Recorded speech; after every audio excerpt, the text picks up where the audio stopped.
What's up, Rad Dads, and welcome back to another episode of the Rad Dads podcast, hosted by none other than the two raddest dads on the East Coast. What's up, Rob?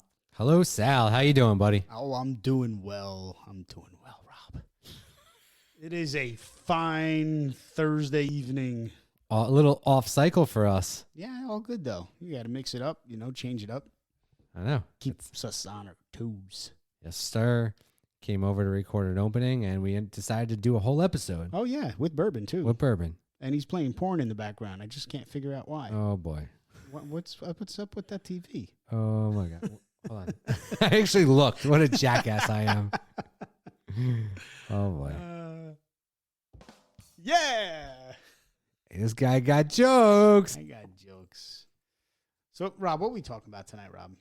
I believe we're talking about how to select a home, right? Yeah, well, yeah. We decided not to do ED, right? We said that wasn't like something that we really want to talk about right now. ED, education? No, ED, erectile dysfunction. Oh, we said we'd do that later. Yes, when we have an expert. Oh, yeah. Wait, you're the expert. Oh, boom, boom. Yeah. There we go. Two tonight for him. Passed my record for last week. Rob fucking got 2 jokes. Rob had 2 jokes in 3 years. That's that's awesome. Oh, boy. Yeah, so I did two important topics I think we should cover, one of which is how do you select not only the house that you want to move into or purchase, but where to live. That's the first topic. Second topic is if you're a newlywed or you're a dad and you're expecting a child, do you select how do you select a family vehicle? And what do you select? We'll discuss all kinds of things tonight, Rob, like what to consider when moving to a new state, out of state, and stuff like that. What do you think? I think it's a fabulous idea. Want to start with the car or the house? Except the car. So the car? You want to start with the car? So what is your thoughts on getting a minivan? Don't spit your bourbon out. So Tell me, he didn't see that one coming, did he, folks? I just took a sip and this is some fire water. I thought a minivan would be the best solution and easiest for everyone. And I was told, well, if you want a minivan, you can buy one. And that was the end of the conversation. So we have 2 massive SUVs. Minivans are awesome. I thought so too. I just don't want to drive one. And I thought, my kids, why would I drive one to work back and forth? Love them. Yeah. Dude. So I was totally against the minivan. I would not even go to the dealership with my wife because she wanted the minivan. But after we got that minivan, so convenient. I agree. Tons of room. When the seats fold into the body of the vehicle, the van, and you kind of got like an enclosed pickup truck, dude, it's fucking phenomenal. So when we took the kids to the beach and we had to change them, we'd go to the back of the minivan, fold all the chairs down. Oh, yeah. Change them. And sometimes if they wanted to nap, my wife would lay down with my kids and take a nap. So, I mean, I highly recommend a minivan. Some women are against it. Some men are against it. I mean, I wouldn't pick it as my everyday vehicle because she drove it. We always had 2 vehicles in the family. I had mine for work, and she had hers. Her choice was the minivan. And, it worked out. Kids love the automatic sliding doors. It works as a soccer mom or dad.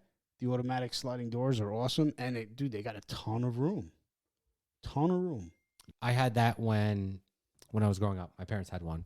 So yeah, but the minivans back then don't compare to the minivans today. Dude, the minivans today are fucking awesome. They come super loaded, leather seats. You can get the TV edition, the headphones. You got air conditioning in the back. You can switch the radio. You got radio controls. So, I mean, I'm a fan. Would I get a minivan today? My wife can drive it. But would you get a minivan with older kids, or do you think it's more relevant with younger kids? I'm going to say from infant to 8th grade. Because if your kids are in sports, it's easy to get around. And like I said, tons of room. If you got one child, you got that whole back area full down that last row. Jungle gym, pack and play, stroller, the mother-in-law, whatever. The in-laws, you could put them all back there. Oh, Jesus. Yeah, I mean, I would recommend Honda Odyssey, I think, is by far one of the top minivans. Little expensive, but definitely worth it. Definitely worth it. Got it. Yeah, I mean, we didn't get one. I would say with younger kids, it would be more convenient, especially with getting them in and out of the car, especially if you have an SUV. Just think it's a little bit easier with the minivan. But we didn't get one. We survived with an SUV, even like a smaller SUV, like a Jeep. Well, that's because you have two. I had three. Yeah, that makes a big difference too. So family size, right? Big difference there. Huge difference. Yeah. I mean, we have a third row now Jeep or Pathfinder that actually comes into play, and I think is actually very beneficial to us. But we actually use probably the third row more for storage than we do for actually people sitting there. But it does come in handy when like my mom or my in-laws want to come. We throw them in the back row. You throw that. So that was going to be my question. So you throw the in-laws in the back row? The kids don't go back there? Depends. Sometimes they'll go back there. Sometimes the kids will go back there. Most of the times the kids go back there.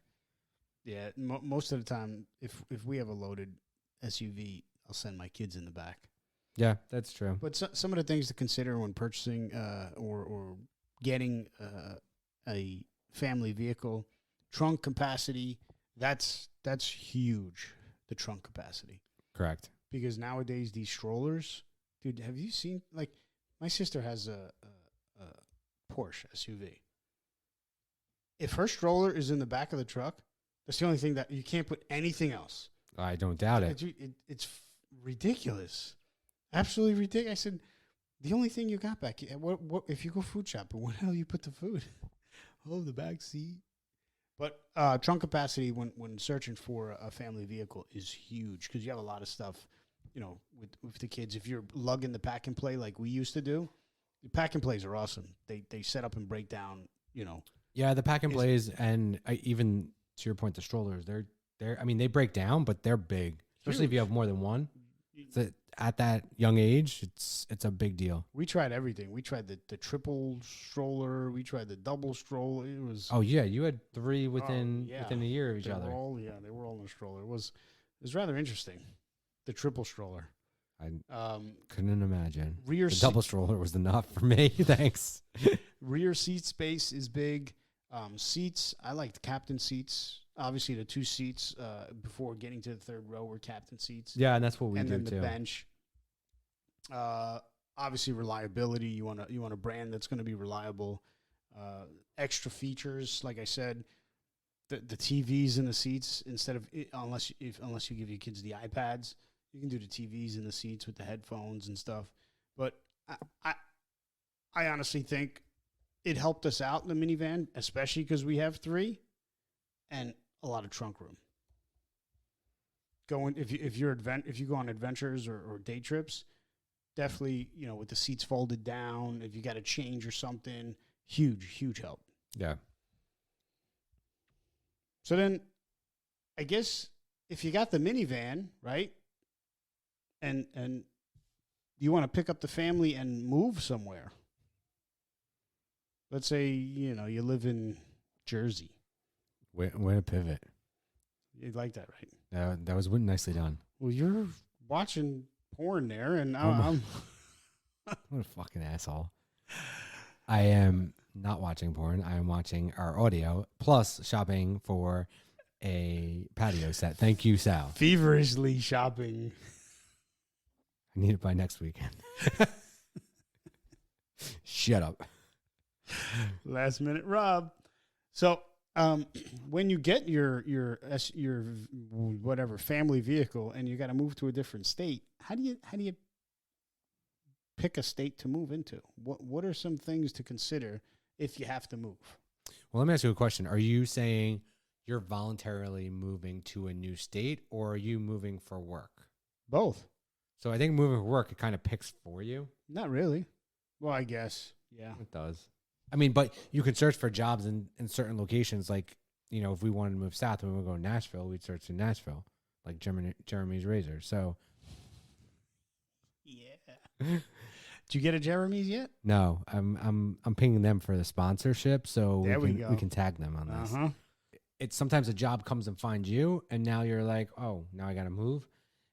Or are you searching for a specific locale where, you know, you're interested in? Like, say you want to leave Jersey, so you're looking at different places, maybe Atlanta, maybe what are other hot spots? Dallas, maybe Nashville, something like that, and you're targeting those cities. So what are you using on your basis of to prioritize one more than the other? So it's great that if work finds you, right? That's always nice, yes. Sure. If you're married and you don't have kids, that's perfect. Kind of sucks if work finds you and you're married with kids. Do you pick up and go with the entire family? Because one of the major items to look for when moving, for me, is school systems. So if your work finds you, you say yes, you pick up and move your family, and now your kids are going to a shitty school district. What do you do? Well, I don't. So true, but I think most of the major metropolitan areas have decent school systems somewhere surrounding their location. Right? So if you're searching for a job, right? So let's discount if a job finds you. If you're searching for a job in different locations, say you want to get out of New Jersey, you think it's too costly. One, realize that you're going to pay an exit tax, right? Gotta love Jersey. So you're going to pay an exit tax. They bang you for leaving. Jersey. Two, though, in addition to that, when you go and look for those locations, you're looking for areas where there is good school systems if you have a family. Now, if you don't have a family, you have different priorities. You're either looking, for to be by the beach, or you're looking for a different lifestyle, or whatever it is, right? That bachelor pad. Oh, bachelor wait, no, pad. you're married. So, no, if you're single, it doesn't really matter. So prior to having kids, it's a different story. We're dads. We're worried about kids, right? Yes. So for us, it's school systems first. 100% agree. But you're not going to look in a location that doesn't have a good school system. So if you determine, say, like even if I look at Atlanta City probably doesn't have great, and I don't know this for a fact, but probably doesn't have the best school systems because metropolitan in the cities typically don't have great public school systems. But surrounding, and I don't know if it's true, but Marietta or some of the suburbs probably do have good school systems. Right. So you just need to figure out, if you're choosing Atlanta or Dallas, and if you've ever been in Dallas is really spread out versus New York, where everyone's overpopulated and an island. Right. Dallas is so spread out, and I went there and I was like, wow, where is everybody? Why is it taking me 15 minutes to get everywhere? But it's that thing, you're not used to that as a New Yorker or a North Jersey or, tri-state area is used to everything within 5 minutes. Right. So we got all the major highways around us. You hop in your car. Yeah, it takes 5 minutes for me to get 3 or 4 different major highways. Yep. So, that as you're kind of going through that process, that thought process, trying to understand what you want to do, that's what you have to contemplate for yourself is, all right, first school system. All right, what else? Now is cost there of living, housing availability. First of all, if you're moving from Jersey, everything's cheaper except LA. Not necessarily, man. Where we live, it is. Well, so define cost of living. Cost of living is cost of everything in that area. New Jersey is the top, one of the top. California is up there too. You're talking about food? I mean, food's talking about everything. Yeah, well, food's cheaper in the South. Do you think so? Yes. I don't think so. Yes, it is. Well, I guess because it's not as good. I don't know. There's some good food down there. Well, housing availability, change in taxes. New Jersey, you're leaving New Jersey, whether you're leaving with your family in a minivan or a body bag, they will tax you. You get the so morbid. You get the exit tax. They do. They tax you when you die. So if you don't want to pay the New Jersey death tax, die in Pennsylvania or New York. Jesus Christ. your health care, I guess each state has their own health care. Well, No, there's national too, but yeah, there's healthcare. Well, it's not healthcare, right? It's health support. So if you're retiring to like Florida, right, you're going there to die, right? Most people. you're saying I'm morbid, huh? Yeah. Well, I wanted to continue the trend, but certain places in Florida have good hospital and health networks because there's a lot of older people there. There has to be a good network there.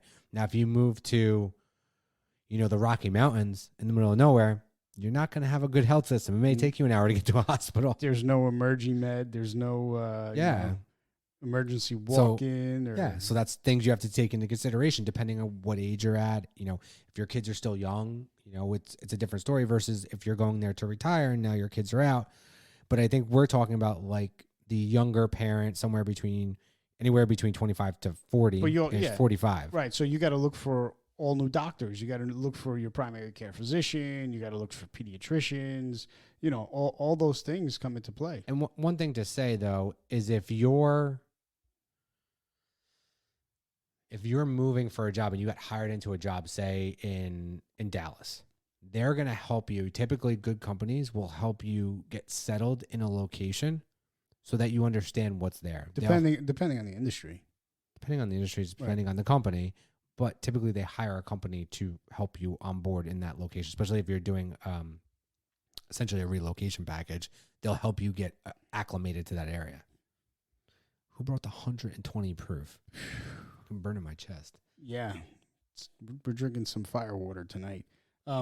So moving services comes into play as well.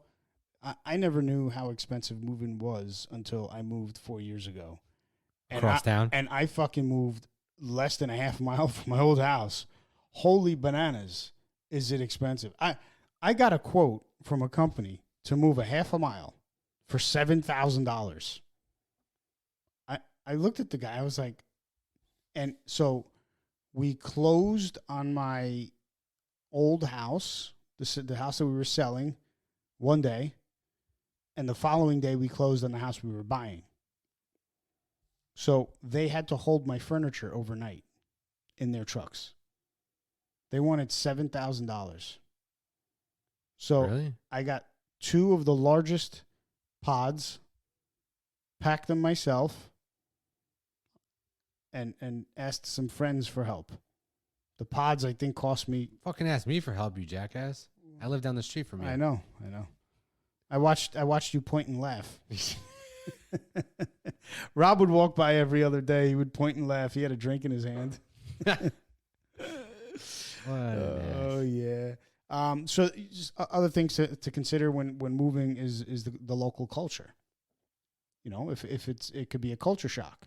You could move to super rural area where your neighbors are miles away, which is not a bad thing.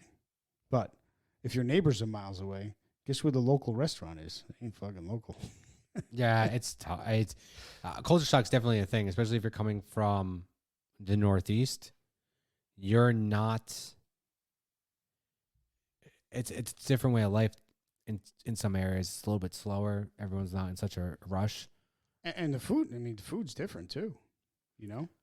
If you go to New Orleans, the food's much different. But sure. But that's if you're going to cities like that, you're going to get good food. Yeah, you're going to get good food. But if you're going between here and South Carolina, if you're going to a rural area of the state, well, you can go. You're not getting good restaurants. Say you go to a beach town, you can find good restaurants. You're just not going to find. You may not find that Italian restaurant that you really like, or you may not find, whatever. You will find an Italian restaurant. You'll find an Italian. You may not find like an Indian restaurant. You may not find like a Thai restaurant. So you may miss. So I think the thing that North Jersey and New York definitely have over a lot of different areas is a diversity of food. Because, you can spit and hit like 5 different Italian restaurants, and they're all really good. Yes. But you can also find really good Indian food. You can find really good Thai food. You can find good Chinese food. Like, there's good pizza. We talked to Paul from Few Spirits, right? And he was telling us that Paul Haletko. Helico. He was telling us Or about Hell Taco. or Hell Taco. He was telling us about, how good the pizza is in Chicago. So I asked for a clarification, and he said, "Well, of course, Chicago deep dish." I mean, so it's all relative. If I go to Yes. Chicago, I can find good food. Sure. You go to where I go in Alabama, there's good food. Don't get me wrong, but a lot of it's fried. Yeah. So you have to be selective in what you want to eat, and I am. But it's sometimes you're like, all right, I'll go with the locals. I'll get some fried whatever shrimp or whatever they're serving. So Fried salad. no, there's no fried salad.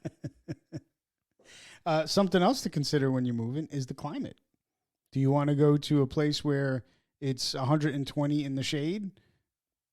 You're talking about like Arizona? To wherever, but that's something to consider as well. Definitely. Agreed. I would love to find a place that's 74 degrees all year round. You know where that is? With a slight breeze. Tell me. San Diego. No. It is. Really? Yeah. It's like 70-ish year round. I'm thinking more like islands, like Bermuda or something. Wow. Stepping up your game, Yeah. huh? Oh, yeah. I can work remotely. And that's really remote. Yes. When we hit it out of the park with the Dads podcast, the Rad Dads podcast.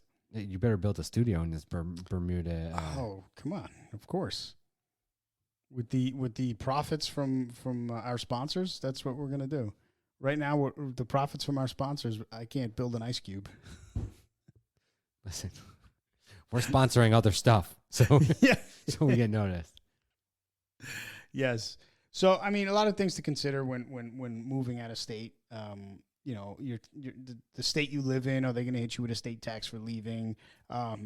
Where you're going, is there plenty of job opportunity? The commute to where you're living to your new position. Kids' school should be at the top of the list. What type of school system is there? What do they have to offer? Are there private schools if you don't like the public schools? What type of sports do public schools have? That's of interesting. living. Why would the sports dictate? So I understand if your kids are heavily in, but would you really change your selection on a location based on the sports that are offered? Some people may. Some people may look at a school and say, all you have is a tennis club or, whatever. I'm not to bash tennis. I like tennis. But all you guys do is have a pickleball team. So some families, it may sway them. And they say, you know what? I don't like this public school because all they do is play pickleball. I'm going to go to the other one. They got football, lacrosse, soccer, baseball. So, yeah, if you're taking, I was thinking more holistically, like you're saying, well, I'm not going to go to wherever, Chattanooga, because they don't have a chess team. Like, are you really going to make that decision based on, you're moving into that general location, you can't find a public school? But I get what you're saying. You're talking about towns in that vicinity. Right, yes. Okay, gotcha. So those are the things to consider if you're moving. And then the family vehicles, I think that's super important. I'll never forget my trip home. Your first time? I'll never forget my first time, yes. Look at that, Rob. That 120 proof is working wonders. Working wonders over here. Woo-wee. So I'll never forget my first trip home with my first child from the hospital. Why is that? I was so nervous in the middle lane, doing just above the speed limit, and just shooing everybody away, try to shoo everybody away from me. Dude, we were the same thing. And it was in my wife's second car, a Honda Accord. Same thing. It was. We were in either our Cherokee or Xterra, and I was driving 20 miles an hour down 17. My wife's like, "What are you doing?" I was like, "No one's getting him." But also something to consider when thinking about a family vehicle is, the weather. What type of climate are you in? Snow, sleet. I was always a big SUV guy. I mean, in high school, I had a Volkswagen Passat and a Honda Civic. But once I got my first SUV, I'll never go back to a sedan, man. I'll never go back to a car. With all the trucks on the road today, I like being higher up. I don't like being as low to the asphalt or the macadam, as some people may call it. But yeah, SUV or minivan for me when considering a family vehicle, and trunk space. That was huge. I was this close, the thickness of a hair, of convincing my wife to get a Suburban XLT because trunk space. Every SUV that we went to go look for before the minivan, no trunk space. You put the third row up, you 2 luggages, and there's no space. Yeah. The Suburban XLT, with that third row up, you got a full trunk. Yeah. Because, dude, with 3 kids, you got a lot of stuff.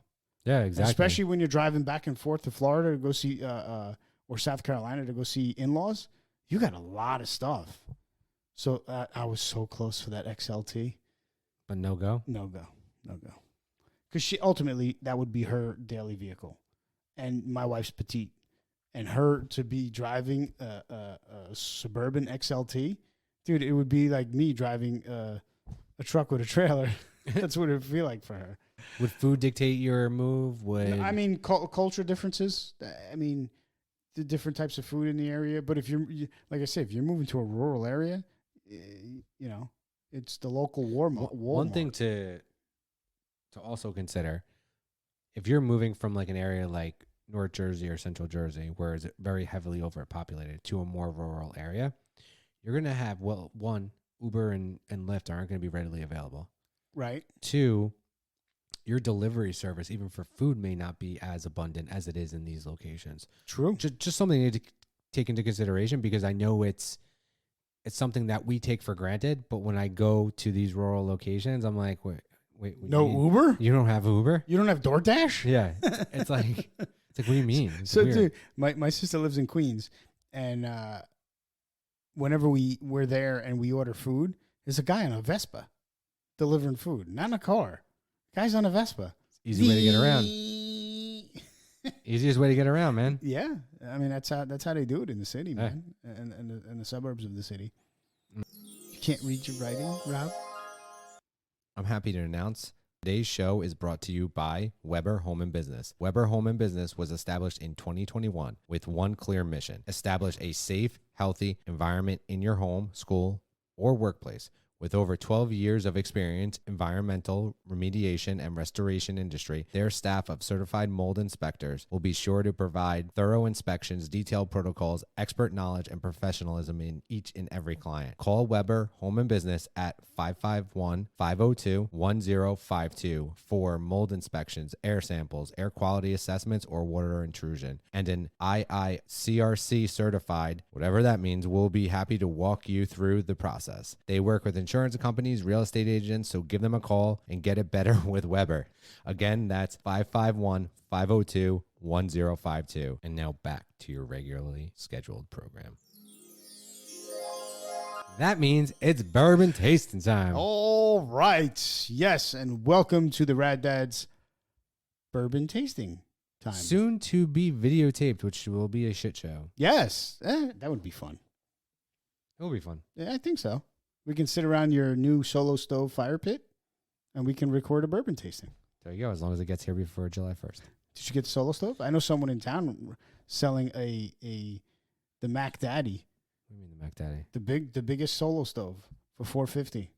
This one? The big one. The circular The one. massive one, yes. That's not the propane No, one, right? No. The solo stove, like, what's his name, had at the fantasy football draft. Humpish. Yes. I couldn't think of his name. Snapped at me, motherfucker. I wasn't snapping at you. I was just trying to snap at me. Yes, that solo stove. That's pretty cool. So, local guy selling it if you want it.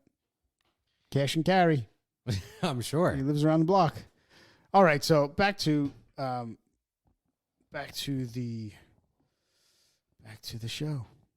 Well, hello, Rob. Hello, Sal. You're going to read off the... So tonight we are tasting Knob Creek Single Barrel Select. It was selected for me. It actually was a gift. Very nice. Kentucky Straight Thank Bourbon. you, whoever gifted him that. Dave Gabordi, thank you. Alcohol classification, Kentucky Straight Bourbon. Distillery is the Knob Creek Distilling Company. And the proof It is 120 proof, 60% alcohol by volume. Knob Creek ages their bourbon a minimum of 9 years. Filtration is undisclosed. Batch size, it is a small batch. Mash bill undisclosed. No awards. Color, burnt amber. Price point anywhere is between $49 and $59. Anything more than that, just say it's inflation. That's how you justify it. A little history about Knob Creek. When Booker Noe created Knob Creek, he revived full flavor, pre-prohibition style bourbon. Each bottle stands as a hard-earned piece of bourbon history. And each barrel, well, each one is a story all in its own, uniquely influenced by nature, time, and its individual journey. That's why Knob Creek Single Barrel Select remains Knob Creek's purest expression of old-style flavor. Each bottle remains unblended, highlighting the singular characteristics of their finest hand-selected barrels. And wow is all I have to say. 120 proof. This is the nightcap. Yep. I think my wife's going to have to pick me up in the wheelbarrow. If I have another one of these, another two of these, you're gonna be carting me off in a wheelbarrow. I think we need top off. Yeah, a little bit. Do you want a pinky or do you want a fist? Rob wants the fist. Nose and aroma, caramel, peaches. We always taste our bourbon neat, but I do believe this one may need an ice cube. I think an ice cube would be very advantageous for anyone drinking this. If you want the night to last a little longer. Caramel peaches is what I get. Third glass. Oh, definitely the undertones of the oak. It is rather pleasant, that third glass. It's been sitting for a while. There's that awkward silence again. Oh, my God. You can actually smell that. I smell fruit. Do you smell the peaches? Yeah, I smell fruit. The oakiness has gone away from the dry glass. Now, if you smell the wet glass, it feels like someone punched you in the nose. Yeah, yeah. So big difference between the wet glass and the dry glass. Wet glass, don't keep your nose there too long. If you want to try and get a whiff, just go briefly across your nose, sticking your schnoz in it. You're gonna burn some nose hairs. But I do get the little undertone of the oak in the dry glass and peaches. Finish is definitely a lingering burn. So when I was doing the write up about 30 minutes ago, I got burnt apples as a taste. I don't know if you got the burnt apples. In the taste? Yeah, in the taste, yeah. It must have been, I don't know, my palate 30 minutes ago. Oh, God. All I got is burn. Burn. Fire water. Finish, lingering burn. Overall, fire. Fire-breathing dragon. It is definitely a high proof. I like it. Definitely one what I would have with an ice cube. I'm sure the ice cube would open it up a little bit more, the flavors. But not a complex taste. It's not complex. It's rather delicious, I think. The burnt apples and the peaches and the caramel. I think the 120 kind of... I mean, we've had higher proof. Yeah, we have, but I think the 120 actually takes away from the taste. Yes. I think the taste is actually there. If you get... Even the first sip I had, I said, oh, this is a smooth bourbon. Sal's pouring water into it. No, I'm trying to drop. Hold on. Relax. So I think that was even like if you taste it and you really enjoy it. You have to really slowly enjoy it. It's worth it. I think so. I agree. So, Rob, why don't you give your rundown before I give my rating? I think taste is really hard to determine. If you here's why. It's too much heat. It's definitely too much heat. There's a burn.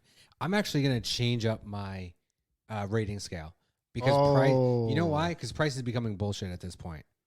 So it really has to be taste, aroma, and finish. There we right? go. So I'm going to change it up. It's not going to really, we may have to go back and retaste some bourbons, but twist our arms. So I think taste is good. I'm going to give it a 2 in taste. I think aroma, if you include the dry glass, I also give it a 2. I think, but if just the wet glass is overpowering, it's a lot of spice, a lot of punch in the nose.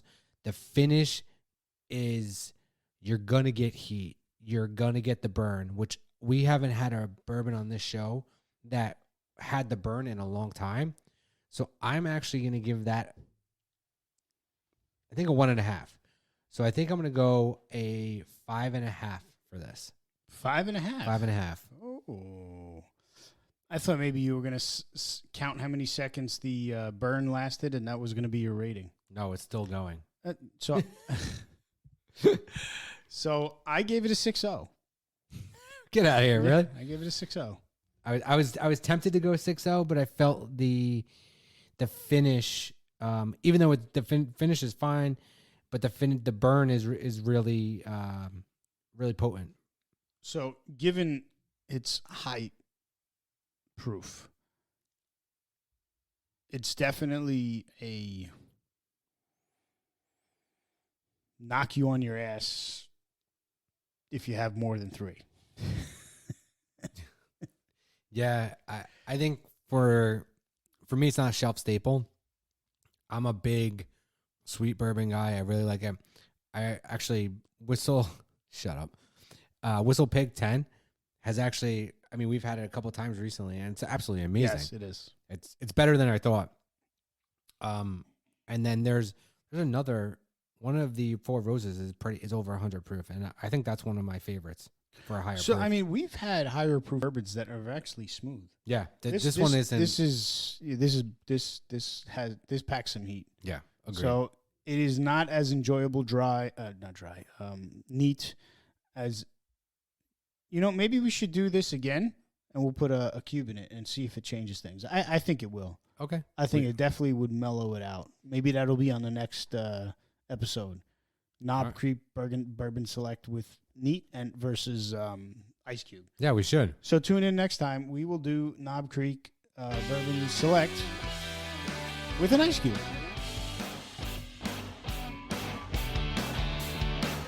Thank you for joining the Rad Dads podcast. Tune in next time for another episode of Sal and I bullshitting and having a bourbon tasting. Download us and listen to... I don't know. You can cut that part out. That was fucking retarded.